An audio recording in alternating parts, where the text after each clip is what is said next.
ओम स्वस्ति श्री गणेशाय नमः।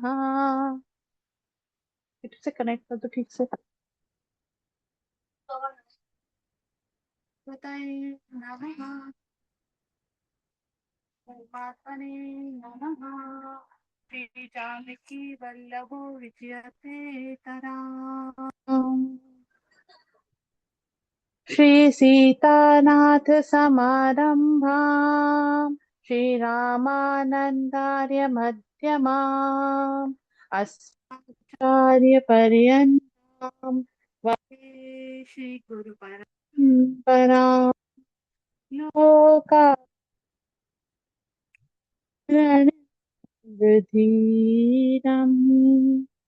राजीवनेत्रम्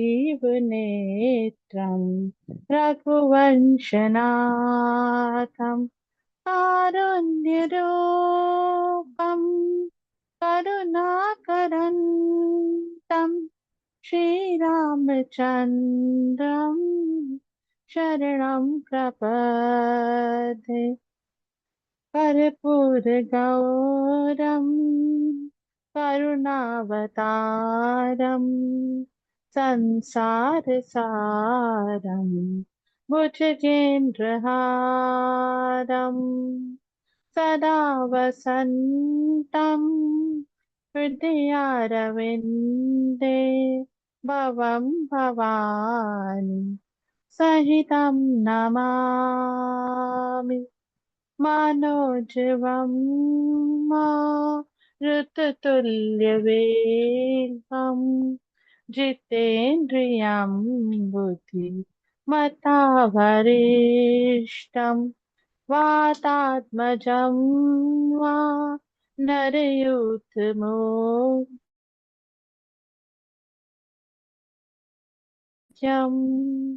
श्रीराम शरणं प्रपद्ये। राजीव नयन धनुषायक भगत विपत्ति भन जन सुखदायक मंगल भवन अमंगल हारी द्रबहु सुदशरथ अजिर बिहारी। श्री राम राम रघुनंदन राम रामा श्री राम राम भरताग्रज राम रामा श्री राम राम रणकरकश राम रामा श्री राम राम शरणं भव राम रामा। रामाय रामभद्राय रामचन्द्राय वेदसे रघुनाथाय नाथाय सीताय पतये नमः। माता रामौ मत्पिता रामचन्द्र स्वामी रामौ मत्सखा रामचन्द्र सर्वसमेव रामचन्द्रो दयालु नानन्यं जाने नैव जाने न जाने। महावीर बिन बहु हनुमाना राम जासु जस आप बखाना। सीता राम चरण रति मोरे अनुदिन बढ़ाओ अनुग्रह तोरे। अब कछु नाथ ना चाहिए मोरे दीन दयाल अनुग्रह तोरे। जेहि विधिनाथ होए हित मोरा करहु सुबेगी दास में तोरा। सीताराम राम राम सीताराम राम राम सीताराम राम राम सीता राम राम राम। अनंत कोटि ब्रह्मांड नायक, अकारण करुणा वर्णालय, परस्पर ब्रह्म भक्त वत्सल भगवान श्री राघवेंद्र सरकार, एवं विदेजा जनकजा जनकादिराज तनया, माँ सुनैना के आंखों की पुतलिका, माँ भगवती बासवती, माँ जानकी, इन दोनों युगल सरकार श्री सीताराम चंद्र भगवान के चरण कमलों में बारंबार वंदन। भूत भूत भावन भगवान महादेव एवं जगत जननी जगदम्बा माँ पार्वती एवं अनंत बलवंत एवं गुणवंत श्री हनुमंत लाल जी के चरणों में साष्टांग दंडवत। प्रातः स्मरणीय कली पावन अवतार श्री सीताराम चरणाम्बुज चंचरी गोस्वामी श्री भगवत भक्ति भूषण गोस्वामी श्री तुलसीदास जी महाराज को मेरा बारंबार वंदन। तीनों भैया एवं चारों भैया एवं तीनों मैया को भी दास का बार बार नमन। सज्जनों, आप सभी समुपस्थित बंधुजनों एवं परम पूज्य गुरुदेव जिनकी कृपा से हमें इस राम कथा रूपी सरिता में गोते लगाने का अवसर प्राप्त हुआ, उन गुरुदेव को मेरा साष्टांग दंडवत। सज्जनों, आज हम सब हमारे बहुत कई कई जन्मों के जो पुण्य है वो उदय हुए हैं, इसलिए हमें इस राम कथा को श्रवण करने का और वाचन करने का अवसर प्राप्त हुआ है। और जैसा कि विगत अध्याय में हमने श्रवण किया था कि कैसे सप्तऋषि जाते हैं पर्वतराज हिमालय के घर। शंकर जी जब विवाह के लिए तैयार हो जाते हैं तो सप्तऋषि लोग जाते हैं पर्वतराज हिमालय के घर, और वहां से लग्न पत्रिका लेकर ब्रह्मा जी को देते हैं। और ब्रह्मा जी उच्च स्वर में उसका उच्चारण करते हैं, और उसके बाद सारे देवता बड़े प्रसन्न हो जाते हैं और मंगल गीत, पूरे ब्रह्मांड में मंगल गीत गायन होने लगते हैं और फूलों की वर्षा होने लगती है। और अब देखिए कि ब्रह्मा जी कहते हैं देवताओं से कि देखिए, वाहन का कोई इंतजाम नहीं है, वो आपको अपने अपने नगर जाके अपने स्वयं अपने वाहनों से जाना पड़ेगा। तो देवताओं का स्वार्थ देखिए कि इतने स्वार्थी हैं, जैसे ही अपना मतलब निकल गया उनका, तो उन्होंने देवादिदेव महादेव को वहां छोड़ा और सीधे आ गए अपने नगर में। और लगे सवारन सकल सुर, वाहन विविध विमान, भय सगुन मंगल सुभद, करहि अप्सरा गान। अप्सराएं सुंदर नृत्य करने लगी, गायन करने लगी। और ये सब कहाँ हो रहा है? स्वर्ग लोक में। बाबा कहाँ है? कैलाश पर। बाबा की किसी को नहीं पड़ी, कोई देवता गण भी एकदम महान है, उन्होंने कम से कम ये आपस में डिसाइड कर लेते कि कौन बाबा को तैयार करेगा, बारात कैसे जाएगी, कुछ नहीं। अब कैलाश पर 4 बजे का समय हो गया, कोई वहां पर नहीं आया, वहां एकदम शांति। तो बाबा के घरों ने कहा कि बाबा, अगर आप आज्ञा दें तो क्या हम आपका श्रृंगार कर दें? और तो बाबा ने मुस्कुराए और बाबा ने कहा कि जैसा मन करे वो करो। तो अब जैसा भगवान शंकर को उनके गढ़ों ने सजाया है, वैसा दूल्हा अगर आज के समय पर कोई बन जाए तो उसका तो विवाह ही नहीं होगा। परंतु जो बाबा के गढ़ों ने जो श्रृंगार किया है ना बाबा का, आइए उसकी एक झांकी देखते हैं। शिवा ही शंभु गन करहि सिंगारा, जटा मुकुट आही मौरु सवारा, कुंडल कंकन पहिरे व्याला, तन विभूति पट के हरिछाला, शशि ललाट सुंदर सिर गंगा, नयन तीन उप बीत भुजंगा, गरल कंठ उर नर सिर माला, असिव वेश शिव धाम कृपाला, देखि शिवहि सुर प्रिय मुस्काई, वर लायक दुल्हनि जगनाई, विष्णु विरंची आदि सुर म्राता, चढ़ चढ़ी वाहन चले बराता, सुर समाज सब भांति अनूपा, नहीं बारात दुल्हा अनुरूपा, नहीं बारात दुल्हा अनुरूपा। अब जब गणों ने भगवान शंकर को सजाया है, जो काम दहन के समय बाबा की जटाएं विकराल जटाएं बिखर गई थी, उनको समेट कर एक चूड़ा इकट्ठा कर दिया और चूड़ा जैसा बना दिया, वो बन गया बाबा का मौर।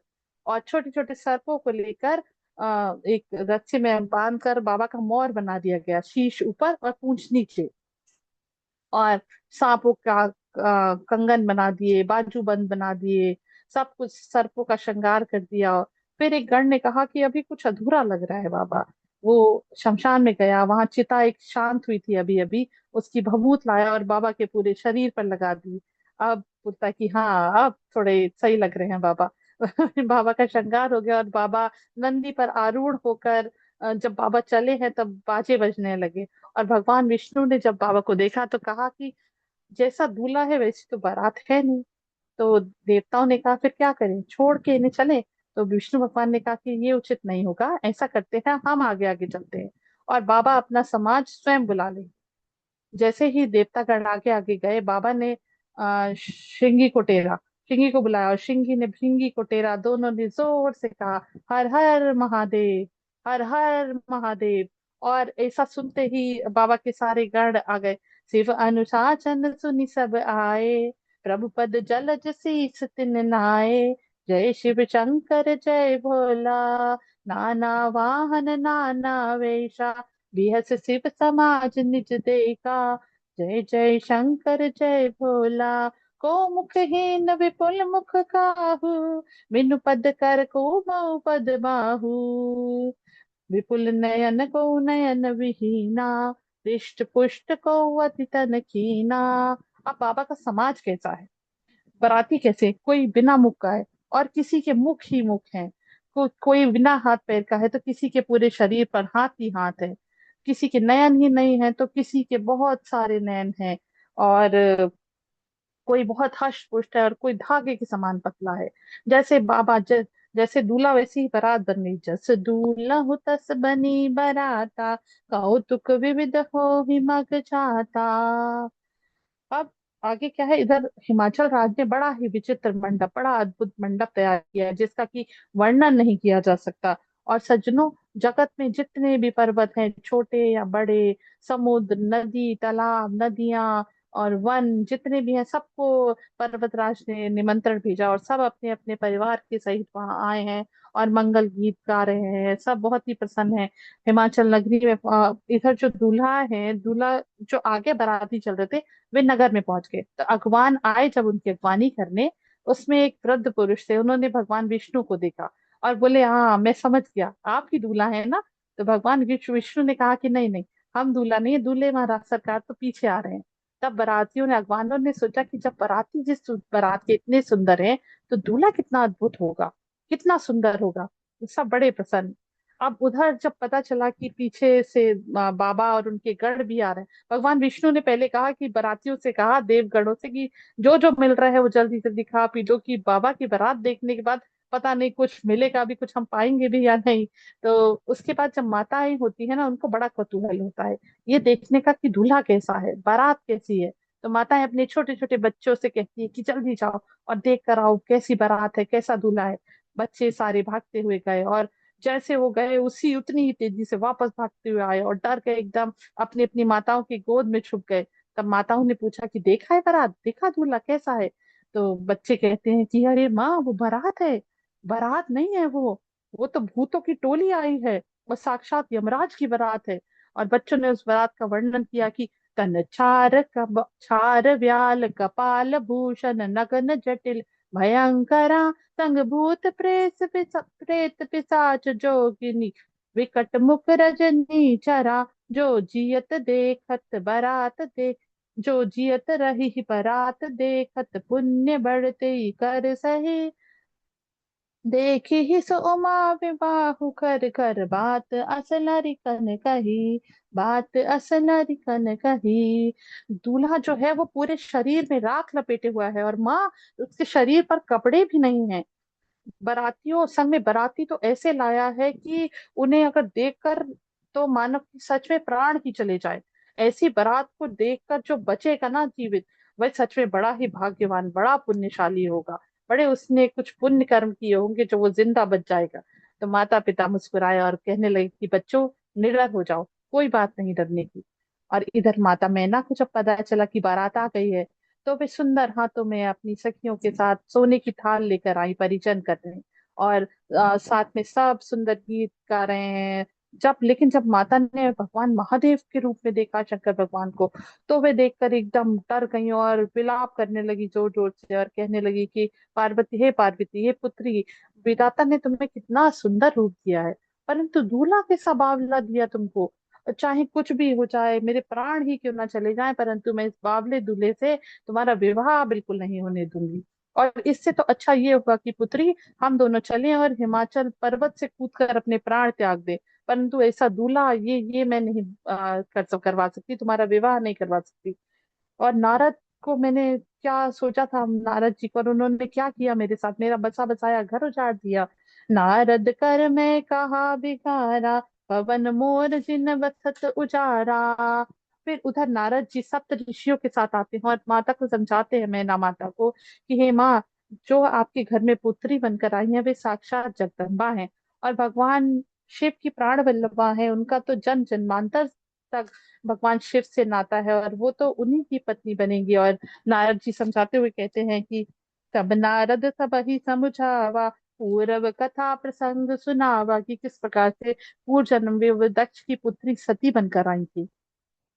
माँ नारद जी कहते हैं कि मैं ना सत्य सुनहु मम बानी, जगदम्बा तब सुता भवानी, जन्म प्रथम दक्ष ग्रह जाई, नाम सती सुंदर तनु पाई, लहौ सती शंकरई विवाही, कथा प्रसिद्ध सकल जग माही। उसके बाद नारद जी के वचन सुनकर सुनकर सबका विषाद मिटता है। सुनी नारद के वचन तब, सब कर मिटा विषाद, क्षण महु व्याप्यउ सकलपुर, घर घर यह संवाद। और सब निर्भय होकर विवाह विवाह के इस सुंदर आयोजन में जुट जाते हैं।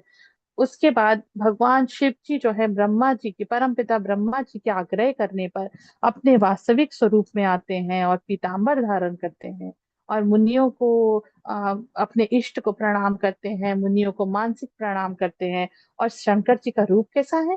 कर्पूर गौरम करुणावतारम, संसार सारम भुजगेन्द्रहारम, सदा वसन्तं हृदयारविन्दे, भवं भवानी सहितं नमामि, भवं भवानी सहितं नमामि।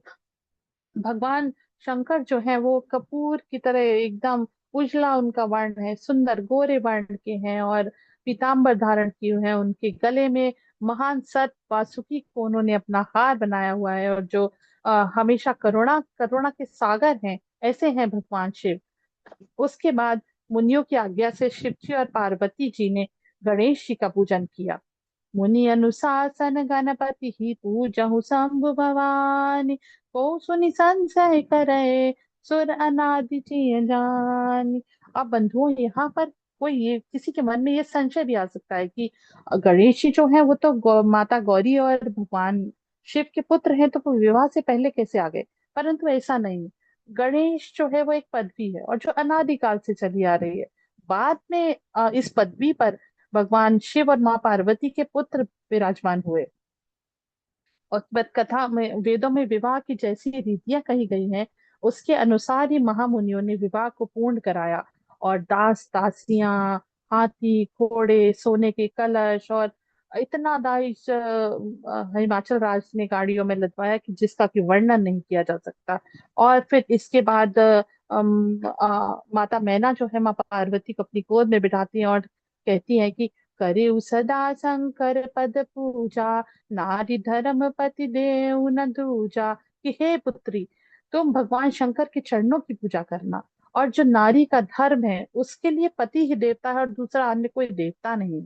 ये कहते कहते उनकी आंखों में अश्रु आ गए। उन्होंने अपनी पुत्री को हृदय से लगा लिया।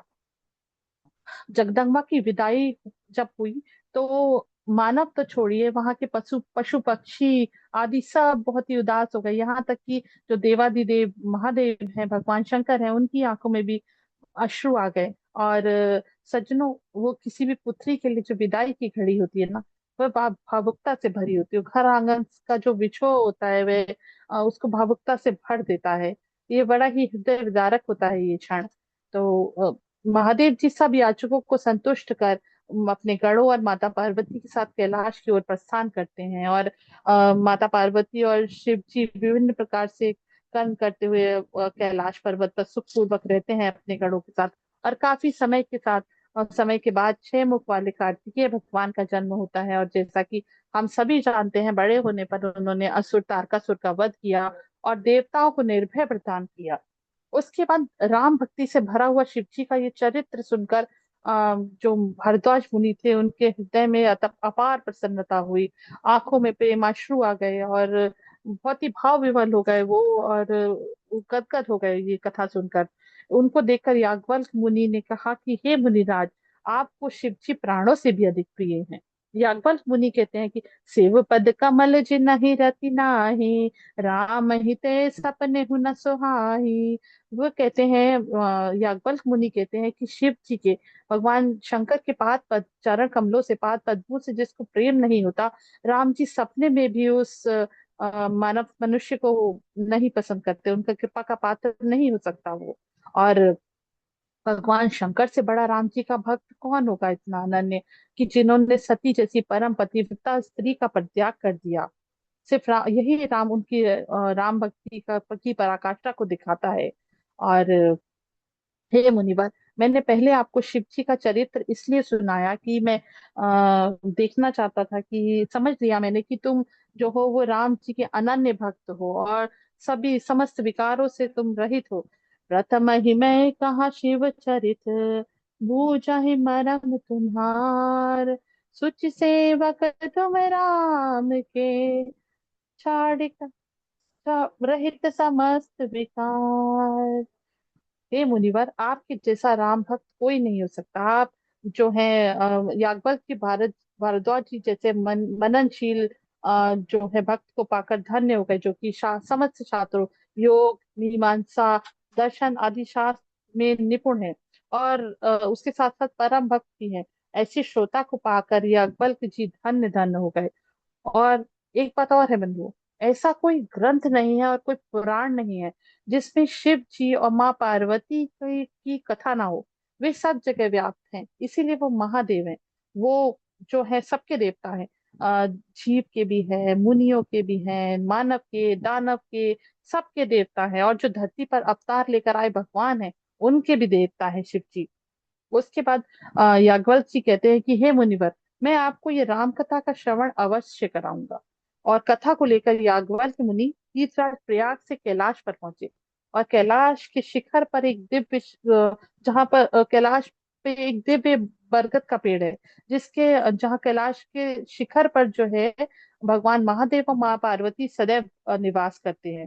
परम रम्य गिरि वर कैलासु, जहाँ सदा शिव उमा निवासु, तेहि गिरि पर्वत विटप विशाला, नित नूतन सुंदर सब काला, एक बार तेहि तर प्रभु गयो, तरु बिलो की उर अति सुख भयऊ, निज कर दासी नागरी पुछाला, बैठे सहजन शंभु कृपाला। और जो कैलाश पर्वत का दिव्य शिखर है, वहां पर एक विशाल बरगद का पेड़ है, जो कि जिस हर हर काल में, हर ऋतु में नवीन ही बना रहता है। और भगवान शंकर जब उसके नीचे गए तो वे उनको अति प्रसन्नता हुई और उनका मन किया कि भजन में प्रवेश किया जाए। और वो उसके नीचे, और भगवान शंकर उस पेड़ के नीचे वैसे भी बैठकर निरंतर अपना भजन करते हैं। इसीलिए वह पेड़ नित्य हर ऋतु में, हर समय वो नवीन ही बना रहता है। इसके बाद माता पार्वती आती हैं और किस तरह से वे अपने संशय पूछती हैं और भगवान शिव उनको राम कथा श्रवण कराते हैं। बंधुओं, ये सब हम अगले अध्याय में पढ़ेंगे, क्योंकि अभी समय भी हो गया है। और बाकी जो भी त्रुटि हुई उसके लिए मैं क्षमा याचना करती हूँ, और गुरु जी को और आप सभी को धन्यवाद करती हूँ। जय श्री सीताराम गुरु जी।